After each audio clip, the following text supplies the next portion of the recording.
ஷனஹு தஆலா நம்மை மனிதர்களாய் படைத்து நாம் வாழ்வதற்கென்று ஒரு உலகத்தை படைத்து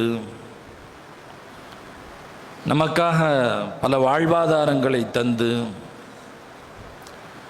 உங்களுடைய வாழ்க்கை இப்படித்தான் இருக்க வேண்டும் என்று இஸ்லாம் என்கிற உயர்தரமான ஒரு வாழ்க்கை வழிகாட்டுதல்களையும் அல்லாஹ் இந்த சமூகத்திற்கு தந்தான். இந்த உலகம் நிரந்தரமானதல்ல. இந்த உலகம் நிச்சயம் ஒரு நாள் உங்களை ஏமாற்றிவிடும், உங்களை கைவிட்டுவிடும்.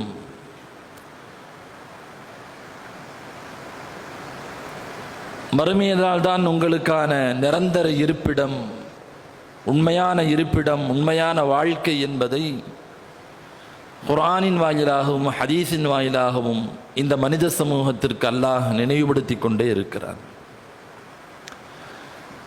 எனவே இந்த உலகத்தை நம்பி வாழக்கூடியவர்கள் அல்ல நாம்.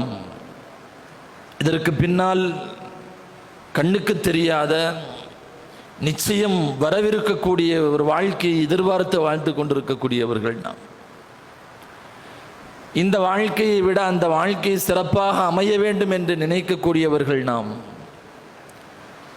இங்கு தோற்றாலும் பரவாயில்லை, அந்த உலகத்தில் எப்படியாவது ஜெயித்து விட வேண்டும் என்கிற முனைப்போடு அல்லாஹும் அவனுடைய தூதருடைய கட்டளைகளுக்கு உட்பட்டு அவனுடைய உத்தரவுகளுக்கு கட்டுப்பட்டு வாழக்கூடிய ஒரு வாழ்க்கைக்கு சொந்தக்காரர்களாக நாம் வாழ்ந்து கொண்டிருக்கிறோம். மறுமையை நம்பி வாழுகிற எந்த ஒரு முஸ்லிமுடைய கடைசி முடிவும் என்னவாக இருக்கும்? ஒரு முஸ்லிம் தனக்கான சக்கராத்து எப்படி ஏற்பட வேண்டும் என்று விரும்புவான். மரணத்தினுடைய நேரம் நெருங்கிவிட்டது என்று சொன்னால் தன்னுடைய கடைசி மூச்சை எண்ணிக்கொண்டிருக்கக்கூடிய சமயத்தில் அல்லாஹ்வின் தூதர் ஸல்லல்லாஹு அலைஹி வஸல்லம் அன்னவர்கள் சொல்வதை போல் ஆரம்பத்தில் கண்ணுக்கட்டிய தூரம் வரைக்கும் சில ரிவாயத்துகளில் ஹதீஸுகளில் வானம் வரைக்கும் அவனை வாழ்த்துவதற்காக வேண்டி அணி அணியாய் மலக்குமார்கள் வந்து முதலில் அமருவார்கள். ஒரு நல்ல முஃமினுக்கான மரணத்தை பற்றி பெருமானார் ஸல்லல்லாஹு அலைஹி வஸல்லம் அன்னவர்கள் இந்த சமூகத்திற்கு விளக்கி தந்த காட்சி அது. கண்ணுக்கட்டிய தூரம் வானவர்களுடைய படை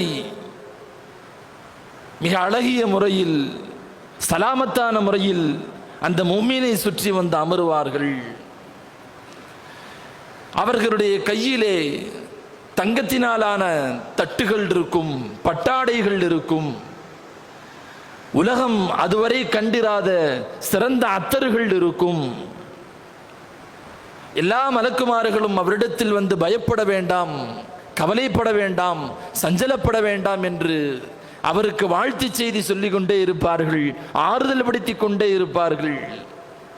கடைசியாக மலக்குல் மௌத்தி என்று சொல்லக்கூடிய இஸ்ராயில் அலைஹிஸ்ஸலாத்து வஸ்ஸலாம் அன்னவர்கள் வருவார்கள். அவர்களும் வந்து அவருடைய தலைமாட்டுக்கு அருகாமையிலே அமர்ந்து, அல்லாஹ்வினுடைய பொருத்தம் பெற்ற ஆன்மாவே, ரப்பினுடைய மேலான பொருத்தத்தை பெற்ற ஆன்மாவே, நீ ரப்பின் பக்கம் நீ மீண்டு வந்துவிடு, உன் உடலை விட்டு நீ வெளியேறி வந்துவிடு என்று அவர் சொன்னதுதான் தாமதம். ரப்பை சந்திக்க வேண்டும் என்கிற ஆர்வத்தில் இத்தனை நாட்கள் எவனுக்காக நாம் சஜிதா செய்தோமோ, எவனுக்காக நாம் நோன்பிருந்தோமோ, யாருக்காக நம்முடைய ஆசைகளை கட்டுப்படுத்தி வாழ்ந்தோமோ, யாருக்காக நம்முடைய இச்சைகளை கட்டுப்படுத்தி வாழ்ந்தோமோ, யாருக்காக வேண்டி தனிமையிலும் கூட அவனை பயந்து வாழ்ந்தோமோ, அந்த ரப்பை பார்க்க போகிறோம், சந்திக்க போகிறோம், அவனுடைய சலாம் என்கிற வார்த்தையை கேட்கப் போகிறோம் என்கிற ஆர்வத்தில் அவர் சொன்ன மாத்திரத்திலேயே அந்த உடலை விட்டும் பெருமானார் ஸல்லல்லாஹு அலைஹி வஸல்லம் அன்னவர்கள் அழகான ஒரு உதாரணத்தை சொல்லுவார்கள். தோல் பையை கவிழ்த்துகிற போது அதிலிருந்து வேகமாய் விழுந்து விடுகிற தண்ணீரை போல் அந்த உடலை விட்டும் சர்வசாதாரணமாக எந்த சிரமமும் இல்லாமல் அது அப்படியே அந்த ரூஹ் ஹஜரத் மலக்குல் மௌத் அவர்களுடைய கைகளுக்கு வந்துவிடும் என்பார்கள். வந்த ரூஹை அந்த பட்டாடையை கொண்டவர்கள் மலக்குமார்கள் எல்லாம் சுற்றுவார்கள். ஏராளமான நல்ல நல்ல அத்தர்கள் அதன் மீது பூசப்படும். முதல் வானத்திற்கு கொண்டு செல்லப்படுவார். முதல் வானத்தினுடைய காவலாளி அந்த வானவர் கேட்பார், இவ்வளவு வாசனையாக இருக்கிறது, இவ்வளவு வாசனையாக இருக்கிறது, மனமிக்க இந்த ஆன்மா யாருடையது என்று கேட்பார். இன்னாருடைய ஆன்மா. அவருக்காக வேண்டி முதல் வானம் திறக்கப்படும். இப்படியே 7 வானத்தை கடந்து ரப்பிடத்திலே அந்த ரூஹு கொண்டு செல்லப்படும். அல்லாஹ் ஜல்லஷஅனஹு தஆலா அந்த ஆன்மாவை வரவேற்பான். அந்த ஆன்மாவிற்கு அல்லாஹ் தஆலா ரஹ்மத்து செய்வான். பிறகு அல்லாஹ் சொல்லுவான், என்னுடைய இந்த அடியாரின் ரூஹை அவரை இல்லீன் என்று சொல்லப்படக்கூடிய நல்லோர்களுடைய பட்டியலில் அவருடைய பெயரை சேர்த்து விடுங்கள் என்று அல்லாஹ் சொல்லுவான். பெயர்கள் இல்லீனுடைய பட்டியலில் சேர்க்கப்படும். பிறகு அங்கிருந்து அவருடைய ரூஹை மீண்டும் அவருடைய கபருக்கு அனுப்பி வையுங்கள் என்று அல்லாஹ் சொல்லுவான். மீண்டும் கபருக்கு அனுப்பப்படும்.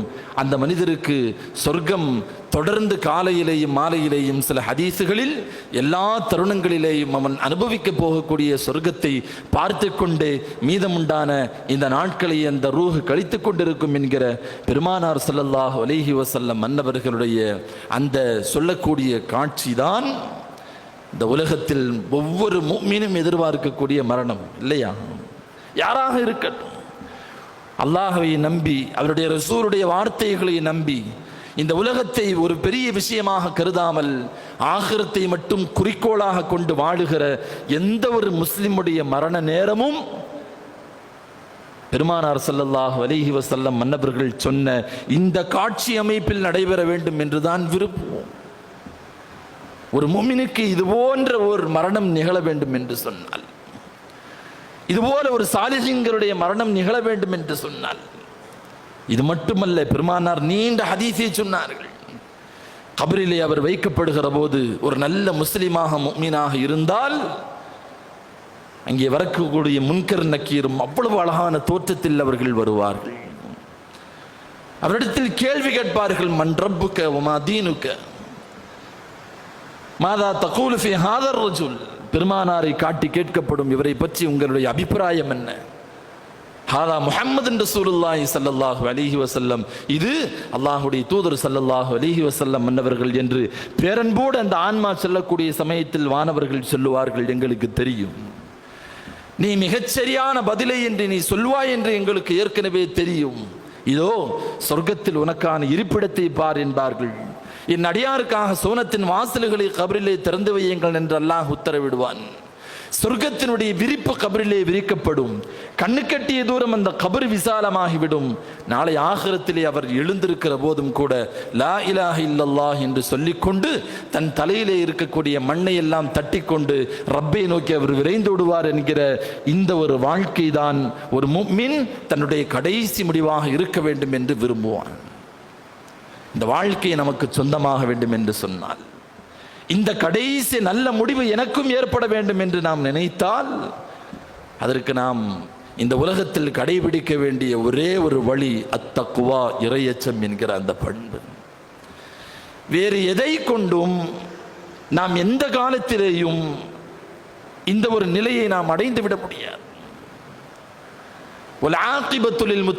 குர்ஆன் பல இடங்களில் திரும்ப திரும்ப சொல்லுகிறது, நல்ல முடிவு பயபக்தியாளர்களுக்குத்தான், சிறந்த முடிவு நல்ல பயபக்தியாளர்களுக்குத்தான், கண்ணியமான வாழ்க்கையினுடைய இந்த முடிவு பயபக்தியாளர்களுக்குத்தான் என்று குர்ஆன் மீண்டும் மீண்டும் சொல்வதற்கான காரணம், இறையச்சத்தை தாண்டி ரப்பின் மேலுண்டான அதீத பயத்தை தாண்டி வேறு எதுவும் ஒரு மனிதனுக்கு இந்த காட்சி அமைப்பை தந்துவிடாது. பயமில்லாத ஒரு வாழ்க்கையை நோக்கி நாம் பயணப்பட வேண்டும் என்று சொன்னால், பயமில்லாமல் பயணப்பட வேண்டும் என்று சொன்னால், காலமெல்லாம் ரப்பை பயந்து வாழ வேண்டிய கடமை நமக்கு இருக்கிறது. அதனால் தான் குர்ஆன் சொல்லுகிறது, அலா இன்ன அவுலியா அல்லாஹி லா ஹவுஃபுன் அலைஹிம் வலா ஹும் யஹ்ஸனூன். அறிந்து கொள்ளுங்கள், அல்லாஹ்வினுடைய இறைநேசர்களுக்கு எந்த பயமும் கிடையாது. லா ஹவுஃபுன் அலைஹிம் வலா ஹும் யஹ்ஸனூன். அவர்கள் எதை பற்றியும் கவலைப்பட மாட்டார்கள். துன்யாவிலேயும் கவலை இருக்காது, ஆகிரத்திலேயும் அவர்களுக்கு எதை பற்றியும் கவலை இருக்காது. அது யார் தெரியுமா? அல்லாஹ் தொடர்ந்து சொல்லுறான், அல்லதீன ஆமனு வ கானூ யத்தகூன். அந்த இறைநேசர்கள், பயமில்லாத கவலையில்லாத அந்த வாழ்க்கைக்கு சொந்தக்காரர்கள் யார் தெரியுமா? அல்லதீன ஆமனு வ கானூ யத்தகூன். இந்த உலகத்தில் அல்லாஹ்வை கொண்டு ஈமான் கொண்டு அவனை பயந்து வாழ்ந்தவர்கள் என்று குர்ஆன் ஷரீஃப் சொல்லுகிறது. பல்வேறு இடங்களில் குர்ஆனிலே திரும்ப திரும்ப அல்லாஹ் சொல்லுகிற விஷயம், இன் அக்ரமக்கும் இன்தல்லாஹி அத்காக்கும். ரப்பிடத்திலே உயர்ந்த அந்தஸ்து உங்களுக்கு வேண்டுமா? ரப்பிடத்திலே ஒரு தனிப்பட்ட மஹப்பத்து உங்களுக்கு வேண்டுமா? இன் அக்ரமக்கும் இன்தல்லாஹி அத்காக்கும். அதில் உங்களில் யார் இறையச்சத்தோடு வாழுகிறாரோ, பயபக்தியோடு வாழ்கிறாரோ அவருக்குத்தான் அந்த மதிப்பு என்று குர்ஆன் சொல்லுகிறது.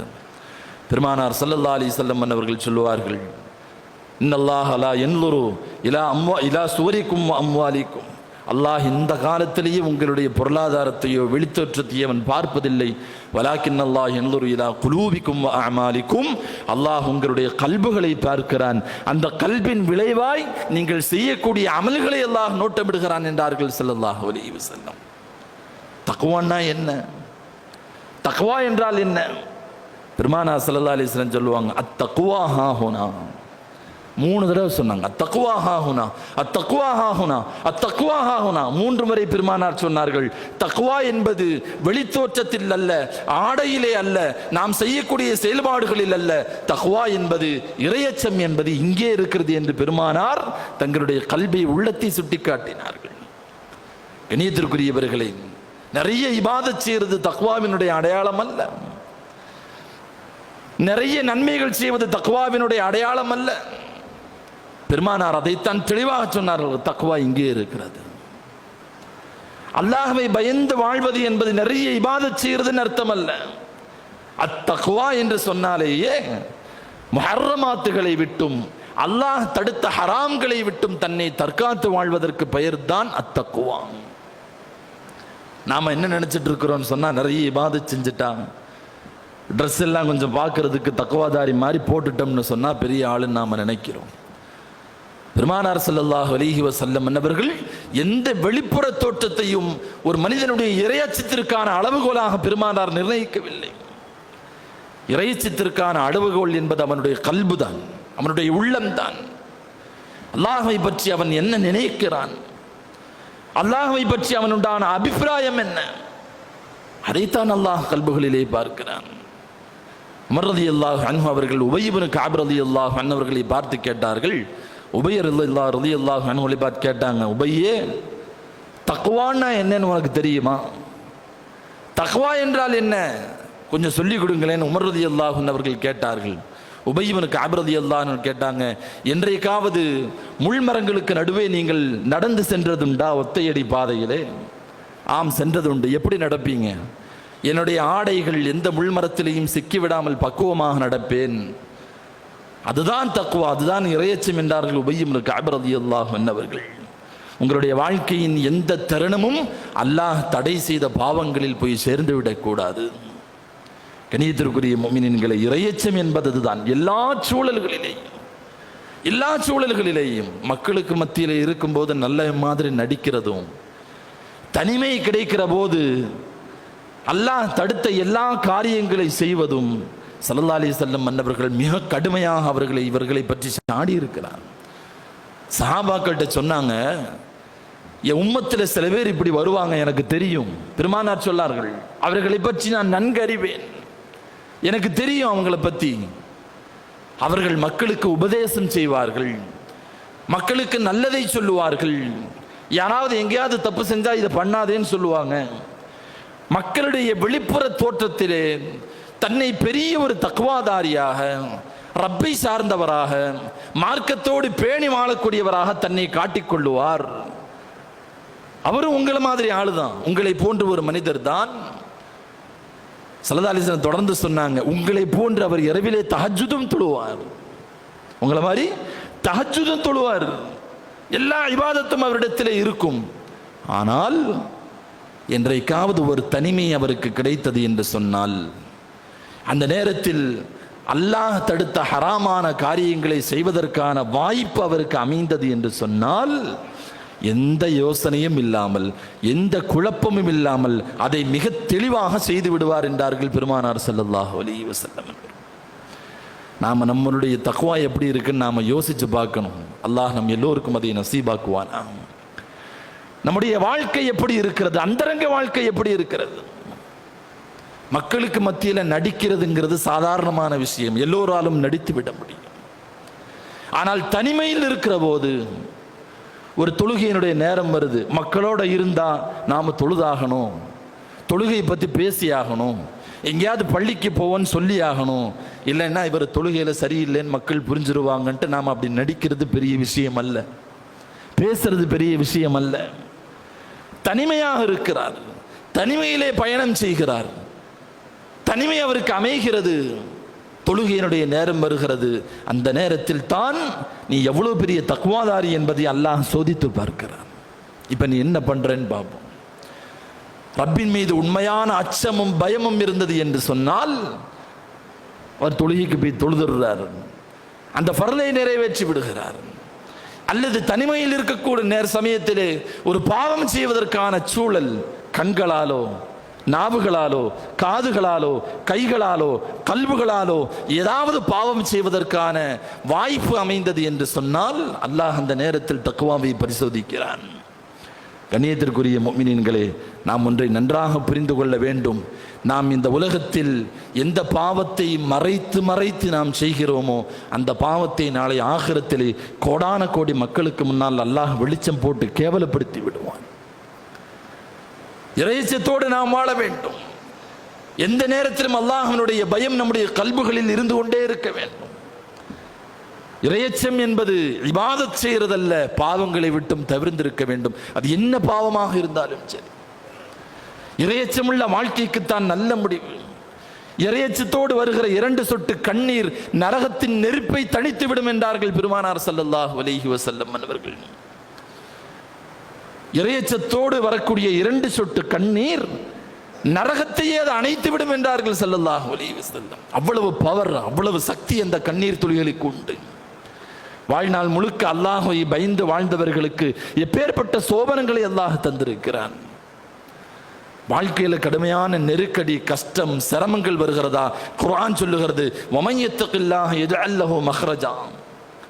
இந்த உலகத்தில் யார் அல்லாஹ்வை பயந்து வாழ்கிறாரோ, பயப்படுறதுன்னா பொது வெளியில இல்லை, தனிமையிலேயும் அல்லாஹ்வை பயப்பட வேண்டும். ஒரு தனி அச்சம் கல்பை ஆட்டிக்கொண்டே இருக்க வேண்டும். கல்வி ஒரு சங்கடத்திலேயே இருந்து கொண்டிருக்க வேண்டும் அல்லாஹ்வினுடைய விஷயத்தில். அப்படி இருந்தது என்று சொன்னால் யஜ்அல் லஹு மக்ரஜா, அவன் எதிர்பார்க்காத வழிகளை அவர்களுக்கு நாம் திறந்து வைப்போம். எவ்வளவு பெரிய இக்கட்டான சூழல் வந்தாலும் ரப்பு கைவிடுவான், அல்லாஹ் கைவிட மாட்டான். ஸல்லல்லாஹு அலைஹி வஸல்லம் அவர்கள் அல்லாஹ் சொன்னதாக பெருமானார் சொன்னார்கள், அடியான் எனக்கு சொந்தமானவனாக மாறிவிட்டான் என்று சொன்னால் நான் அவனுக்கு சொந்தமாக மாறிவிடுகிறேன். எதை செஞ்சாலும் எனக்காக செய்யணும், எதை கைவிட்டாலும் எனக்காக அவன் கைவிட வேண்டும். ஒரு நன்மை செய்கிறானா அவனுடைய முதல் எண்ணத்தில் நான் இருக்க வேண்டும். ரப்புக்காக நான் செய்கிறேன், அல்லாஹ்வுக்காக செய்கிறேன், வேற எதுக்காக வேண்டியும் இல்லைன்னு சொல்லி அந்த எண்ணத்தில் இருக்க வேண்டும். பனு இஸ்ரவேலர்களில் 3 பேர் பெருமானார் ஸல்லல்லாஹு அலைஹி வஸல்லம் அவர்கள் சொன்ன இந்த செய்தி ஏராளமான ஹதீஸ் கிரந்தங்களிலே பதிவு செய்யப்படுகிறது. 3 பனு இஸ்ரவேலர்களில் நல்ல மனிதர்கள் ஒரு மலைக்கு ஒரு குகையிலே சென்று இருக்கக்கூடிய சமயத்திலே கடுமையான காற்றினால் ஒரு பாறை வந்து மூடி விடுகிறது. நாம் எல்லாம் கேள்விப்பட்டிருப்போம். ஒரு பாறை உருண்டு வந்து மூடி விடுகிறது. ஸல்லல்லாஹு அலைஹி வஸல்லம் அவர்கள் சொன்னார்கள், அவர்களால் அதை தள்ளி பார்த்தார்கள், எதுவும் முடியவில்லை. அல்லாஹ்விடத்தில் அவர்கள் 3 பேரும் துஆ செய்தார்கள். அவங்க 3 பேரும் முதல்ல இப்படி பேசுறாங்க, நம்முடைய வாழ்க்கையில் நாம் ரப்புக்காக செஞ்ச ஏதாவது காரியத்தை வைத்து வசீலாவாக வைத்து நாம் துஆ செய்வோம், அல்லாஹ் நமக்கு இந்த வழியை லேசாக்கி தருவான் என்று சொல்லிவிட்டு அவர்கள் செய்த இபாதத்துகளை ரப்புக்காக செஞ்ச இபாதத். முதல்ல ஒரு மனிதர் சொன்னார், ரப்பே, ஒரு பெண் அழகானவள், நல்ல குடும்பத்தை சார்ந்தவள், அவளை பல பேர் திருமணம் செய்ய வேண்டும் என்று ஆசைப்படக்கூடிய ஒரு பெண், அப்பேற்பட்ட ஒரு பெண் தவறான காரியத்திற்காக வேண்டி என்னை அழைத்தாள். அவளோடு தவறு செய்வதற்கான எல்லா வாய்ப்புகளும் இருந்தது என்பதை நீ அறிவாய், உனக்கு தெரியும், எல்லா வழிகளும் இருந்துச்சு. ஆனாலும் என் ரப்புக்கு இது பிடிக்காது, அல்லாஹ் தடுத்திருக்கிறான், உனக்கு பிடிக்காது என்கிற ஒரே காரணத்திற்காக வேண்டிய ரப்பே அந்த காரியத்தை செய்யலை, அதை நான் ஒதுங்கிட்டேன், அதை விட்டு நான் ஒதுங்கிட்டேன். உனக்கு தெரியும், உண்மையில் நான் அதை உனக்காக செய்திருந்தால் இதை எங்களுக்கு வழியை திறந்துதான் என்றவர் துஆ செய்தார். பெருமானார் சொன்னார்கள், அந்த பாறை லேசாக விலகி கொண்டது, ஆனால் வெளியே வர முடியவில்லை. 2வது ஒரு மனிதர் துஆ செய்தார், ரப்பே, என்னுடைய பெற்றோர்கள் வயதானவர்கள், என்னுடைய வாழ்நாள் முழுக்க என்னுடைய மனைவி மக்களை விட என் பெற்றோர்களை நான் எவ்வளவு கண்ணியப்படுத்தி இருக்கிறேன், அதுவும் உனக்காக நீ சொன்னாய் என்பதற்காக வேண்டி கண்ணியப்படுத்தி இருக்கிறேன் என்பது உனக்கு தெரியும். ஒரு முறை என்னுடைய பெற்றோர்கள், நான் எப்போ சாப்பிட்டாலும் என்னுடைய பெற்றோர்களுக்கு உணவு கொடுத்து விட்டுத்தான் நான் சாப்பிடுவேன், என்னுடைய மனைவி மக்களுக்கு கொடுப்பேன். ஒரு முறை அப்படித்தான் என்னுடைய பெற்றோர்களுக்கு உணவளிப்பதற்காக வேண்டி நான் வந்தேன். என் பெற்றோர்கள் அயர்ந்து உறங்கிவிட்டார்கள். மறுபுறத்தில் என்னுடைய மனைவிகளும் குழந்தைகளும் அழுது கொண்டிருக்கிறார்கள், பசியினால் வாடிக்கொண்டிருக்கிறார்கள். ஆனாலும் என் அத்தா அம்மாவுக்கு தராம நான் உங்களுக்கு தரமாட்டேன்னு சொல்லி நான் அந்த நேரத்தில் கொஞ்சம் உறுதியாக நின்று கொண்டது உனக்காக வேண்டித்தான். பெற்றோர்களை கண்ணியப்படுத்தணும், அவர்களுக்கு முன்னுரிமை கொடுக்க வேண்டும் என்று நீ சொன்னாயே, அந்த வார்த்தையை மதித்துத்தான் இந்த காரியத்தை நான் செய்தேன். அதை உனக்காக நான் செய்திருந்தால் எங்களுக்கு வழியை ஏற்படுத்தித்தா என்று அதை முன் வைத்து துஆ செய்தார். பாறை இன்னும் கொஞ்சம் விலகி கொண்டது. மூன்றாவது ஒருவர் துஆ செய்தார், ரப்பே, என்னிடத்தில் ஒரு மனிதர் வேலை பார்த்தார். சில காலங்கள் வேலை பார்த்துவிட்டு ஏதோ ஒரு காரணத்தினால் அவர் வேலையை விட்டு போய்விட்டார். தன்னுடைய கூலியை வாங்காமலேயே போய்விட்டார். அவருக்கான கூலியை நான் தனியாக எடுத்து வைத்து அதை நான் வியாபாரத்திலே போட்டு மறுசுழற்சி செய்தேன். அதை பயன்படுத்தி கொண்டே இருந்தேன். அந்த கூலியினால் அந்த சொத்து பெரும் கொண்ட சொத்தாக மாறியது. பிறொரு நாள் பல வருடங்கள் கழித்து மீண்டும் அந்த மனிதர் வந்த சமயத்தில் அவரிடத்தில், நீங்கள் என்னிடத்தில் சில வருடங்களுக்கு முன்னால் வேலை பார்த்துவிட்டு விட்டு சென்ற சொத்துக்கள் இவைகள் என்று அவரிடத்திலே கொடுத்து, அவர் சொன்னார், என்னுடைய கூலி இவ்வளவுதான், இவ்வளவு பொருளாதாரத்தை நான் சம்பாதிக்கவே இல்லை. நான் சொன்னேன், உங்களுக்கு தர வேண்டிய அந்த கூலியை வைத்துத்தான் இந்த பொருளாதாரம் இவ்வளவு தூரம் வளர்ந்திருக்கிறது, இவை அனைத்தும் உங்களுக்குத்தான் சொந்தம் என்று அவரிடத்திலே ஒப்படைத்தேன். ரப்பே, நான் நினைச்சிருந்தா அதை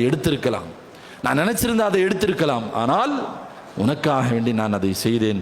இது ஹக்காக இருந்தால், உண்மையாக இருந்தால் எனக்கு அதை விலக்கி கொடுத்துருன்னு கேட்டேன். ஸல்லல்லாஹு அலைஹி வஸல்லம் சொன்னார்கள், அந்த பாறை முழுவதுமாக விலகி கொண்டது. அந்த 3 நபர்களும் வெளியே வந்தார்கள். கண்ணியத்திற்குரியவர்களை, தக்வா என்பது, இறையச்சம் என்பது, எந்த ஒரு காரியத்தை செய்தாலும் அதை ரப்புக்காக வேண்டிங்கிற எண்ணத்தோடு செய்யணும், அல்லாஹ்வுக்காக வேண்டிங்கிற எண்ணத்தோடு செய்யணும். வேறு எந்த எண்ணம் அங்கே வந்தாலும் நன்றாக புரிந்து கொள்ள வேண்டும், அந்த இபாதத்தை அல்லாஹ் பழைய துணி மாதிரி தூக்கி மூஞ்சில வீசிடுவான். கியாமத்துடைய நாளில் ஸல்லல்லாஹு அலைஹி வஸல்லம் சொல்றாங்க, கேள்வி கேட்கப்படக்கூடிய நபர்களில் முதல் 3 பேர், ஒருத்தர் ஒரு ஆலிம் அல்லாஹ்வுக்கு முன்னால் நிறுத்தப்படுவார். உனக்கு நான் இன்னென்ன நிஅமத்துகளை செஞ்சேன், ஆமா. உனக்கு நான் இல்ம கொடுத்தேன், ஆமா. எனக்காக நீ என்ன செஞ்ச? ரப்பி, அந்த இல்மை நான் கற்றுக்கொண்டு மக்களுக்கு சொன்னேன், மக்களுக்கெல்லாம் கற்றுக் கொடுத்தேன், மக்களுக்கெல்லாம் உபதேசம் செய்தேன், எல்லாம் நான் உனக்காக செய்தேன். அல்லாஹ் சொல்லுவான், இல்லை, உன்னை பெரிய ஆலிம்னு மக்கள் பேசணும், பெரிய மார்க்க அறிஞர்னு மக்கள் பேசணும், அதனால நீ இந்த காரியத்தை செஞ்ச, இல்ம கத்துக்கிட்டாத மக்களுக்கு போய் சொன்னதெல்லாம் எனக்காக அல்ல, உன்னுடைய புகழ்ச்சிக்காக, உன்னுடைய பாராட்டுதலுக்காக வேண்டி செய்து கொண்டாய். அது துன்யாவிலே உனக்கு குறைச்சிருச்சு, நீ இவனை கூட்டிட்டு போய் நரகத்தில் போடுங்க, இழுத்துக்கிட்டு போங்கன்னு அல்லாஹ் சொல்லுவான். ஸல்லல்லாஹு அலைஹி வஸல்லம் முதல் 3 பேர்ல இவன் ஒரு ஆள். இரண்டாவது, அல்லாஹ் காசு பணங்களை கொடுத்திருந்தான். என்னப்பா செஞ்ச எனக்காக? அல்லாஹ் நிறைய சதக்கா செஞ்ச, தான தர்மம், உன்னை பெரிய கொடைவள்ளல்னு மக்கள் பேசணும்னு நினைச்சு நீ செஞ்ச, அதை உனக்கு துன்யாவிலே கொடுத்துட்டேன், இங்க உனக்கு ஒரு பங்கும் இல்லைன்னு அல்லாஹ் தூக்கி எறிஞ்சிருவான். மூன்றாவது, ஒரு ஷஹீது, போரிலே கொல்லப்பட்டவர் மார்க்கத்திற்காக வேண்டி. அல்லாஹ் கேப்பா, என்ன செஞ்ச? என் உயிரே உனக்காக கொடுத்தேன், மக்கள்லாம் உன்னை பெரிய வீரன் சொல்லணும், பெரிய ஷஹீதுன்னு பேசிக்கணுங்கிறதுக்காக உன் உயிரை கொடுத்தாய், துன்யாவிலே உனக்கு அந்த பேரை நான் கொடுத்துட்டேன், வெளியே போன்றுவான். கண்ணியத்திற்குரியவர்களை, அல்லாஹ்விற்காக வேண்டி இல்லாமல் எந்த காரியத்தை நாம் செய்தாலும் நாளை ஆகிரத்தில் அது நமக்கு எதிராகத்தான் வந்து நிற்கும். அந்த இடத்தில் அல்லாஹ் தக்வாவை தான் பார்க்கிறான், யாருக்காக செய்கிறான், எந்த அச்சத்தில், எந்த பயத்தில் செய்கிறார். கண்ணியத்திற்குரியவர்களை, அதனால எந்த இபாதத்தை செய்தாலும் அது ரப்புக்காக வேண்டி இருக்கணும். அதே போல எந்த இபாதத்தை, ஒரு பாவத்தை கைவிட்டாலும் அல்லாஹ்விற்காக வேண்டி விடணும், அல்லாஹ்வுக்காக விடணும். மக்கள் பார்க்குறாங்க, அதனால இந்த காரியத்தை நாம் செஞ்சா நமக்கு அசிங்கம்னு விடக்கூடாது, அதுக்காக விடக்கூடாது. அல்லாஹ் தடுத்திருக்கிறான், செய்யக்கூடாதுன்னு சொல்லி இருக்கிறான், அதனால நான் அல்லாஹ்வுக்கு பயந்து விடுறேன்னு சொல்லி விடக்கூடிய காரியங்கள் தான் ஆகிரத்திலே நமக்கு வெற்றியை தரும். அதற்கு பெயர் தான் தக்வா, இறையச்சம். அலம் யஅனில் லதீன ஆமனு அன் தக்ஷா குலூபுஹும் லிதிக்ரில்லாஹ். எத்தனையோ இறைநேச பெருமக்கள் பாவம் செய்யக்கூடிய, விபச்சாரம் செய்கிற சூழல் ஏற்படும் பொழுதெல்லாம் அல்லாஹ்வை பயப்படுகிற நேரம் இன்னமுமா உங்களுக்கு வரவில்லை என்கிற அந்த ஆயத்தை அவர்கள் நினைத்து பார்த்தபோது சில பேர் மயக்கமுற்று வஃபாத்தாகி இருக்கிறார்கள். அந்த அளவுக்கு அவருடைய கல்புகளிலே இறையச்சம் குடிகொண்டிருந்தது. கண்ணியத்திற்குரியவர்களே, ஸல்லல்லாஹு அலைஹி வஸல்லம் மிஅராஜுக்கு போகும்போது ஹஸரத் மீகாயில் அலைஹிஸ்ஸலாத்து வஸ்ஸலாம் அன்னவர்கள், துன்யாவிலே மழை பொழிவிக்க வேண்டிய பொறுப்பு ஒப்படைக்கப்பட்ட வானவர், கையை கன்னத்தில் வச்சுக்கிட்டு உட்கார்ந்திருக்கிறார் கவலையோடு. பெருமானார் அவர்களை சலாம் சொல்லிவிட்டு கடந்து போய் விடுகிறார்கள். ஜிப்ரீல்கிட்ட கேட்டாங்க, ஜிப்ரீலே, இவர் ஏன் இப்படி உட்கார்ந்திருக்கிறார்? முகத்தில் சிரிப்பே பார்க்க முடியலையே. அல்லாஹ்வுடைய தூதர் அவர்களே, என்னைக்கு அல்லாஹ் ஜல்ல ஷஅனஹு தஆலா நரகத்தை படைத்தானோ அன்றிலிருந்து ரப்பின் மேலுண்டான பயத்தினால் அச்சத்தினால் இவர் சிரிப்பதையை நிறுத்திவிட்டார் என்று ஜிப்ரீல் அலைஹிஸ்ஸலாத்து வஸ்ஸலாம் அவர்கள் பதில் சொன்னதாக கேள்விப்படுகிறோம். ஸல்லல்லாஹு அலைஹி வஸல்லம் சொல்லுவாங்க, மிஅராஜினுடைய இரவில் ஜிப்ரீல் அலைஹிஸ்ஸலாம் அன்னவர்களை நான் பார்த்தேன். நாம் நினைக்கிறோம் அல்லாஹ்ட்ட மூச்சுக்கு 300 தடவை போயிட்டு வர்றதுனால அவர் ஒரு பெரிய விஐபி மாதிரி இருப்பார். பெருமானார் சொல்லுகிறார்கள், அல்லாஹ் மீது உண்டான அச்சத்தினால் ஜிப்ரீல் அலைஹிஸ்ஸலாத்து வஸ்ஸலாம் மன்னவர்கள் ஒருவர் ஒடிந்து போன குருவியை போல கூனி குறுகிய ரப்புக்கு முன்னால் நிற்பதை நான் பார்த்தேன் என்கிறார்கள் ஸல்லல்லாஹு அலைஹி வஸல்லம். எல்லோரும் பயப்படுகிறார்கள், ஆனால் இந்த மனித சமூகம் மட்டும்தான் ரப்புக்கு பயப்படுவதில்லை. எந்த பாவத்தை செய்தாலும் ஒரு இறைநேசர் தான் சொல்லுவார், பாவம் செய்யணும்னு நீ முடிவு பண்ணிட்டேன்னு சொன்னா இந்த உலகத்தில் அல்லாஹ் உனக்கு தந்திருக்கிற சாப்பாடு தண்ணீர் எந்த வாழ்வாதாரத்தையும் நீ பயன்படுத்தக்கூடாது. ஏன்? அவனுடைய சாப்பாடு, அவனுடைய உணவு, அவனுடைய பொருளாதாரம், அவனுடைய காற்று, அவனுடைய மூச்சு எல்லாவற்றையும் அதை நீ பயன்படுத்தி விட்டு அவனுக்கு எதிராகவே நீ பாவம் செய்கிறாய் என்று சொன்னால் நீ எப்பேற்பட்ட ஆள்? நீ பாவம் செய்வதாக முடிவெடுத்து விட்டால் அல்லாஹ்வுக்கு சொந்தமான இடத்தை விட்டு வெளியே போய்விடு. எல்லாமே அல்லாஹ்வுக்கு சொந்தம், அப்புறம் ஏன் பாவம் செய்கிற? அவன் உனக்கு வழங்கிய இடத்தில் இருந்து கொண்டு அவனுக்கே ஏன் மாறு செய்வதற்கு நீ நினைக்கிறாய்? கணியத்திற்குரியவர்களே, அல்லாஹ் நமக்கு தந்திருக்கக்கூடிய இந்த வாழ்வாதாரங்கள் கேள்வி கணக்கு உள்ளாக்கப்படும்.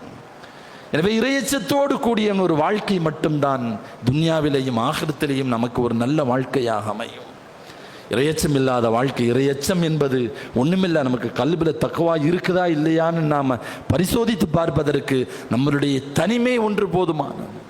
ஒவ்வொருத்தரும் நாம் நினச்சி பார்க்கணும், தக்குவாங்கிறது விபச்சாரம் திருட்டு வட்டிங்கிறது அல்ல. புறம்பேச போகிறதா இருந்தால் அந்த நேரத்தில் பேசாமல் இருக்கிறதுக்கு பேர் தக்குவா. நாம் என்னது பெரிய பெரிய பாவங்கள் செய்கிறதுக்கு முன்னால் நாம் அதை விட்டுட்டோம்னா பெரிய தக்குவாவுக்கு அது அர்த்தமல்ல.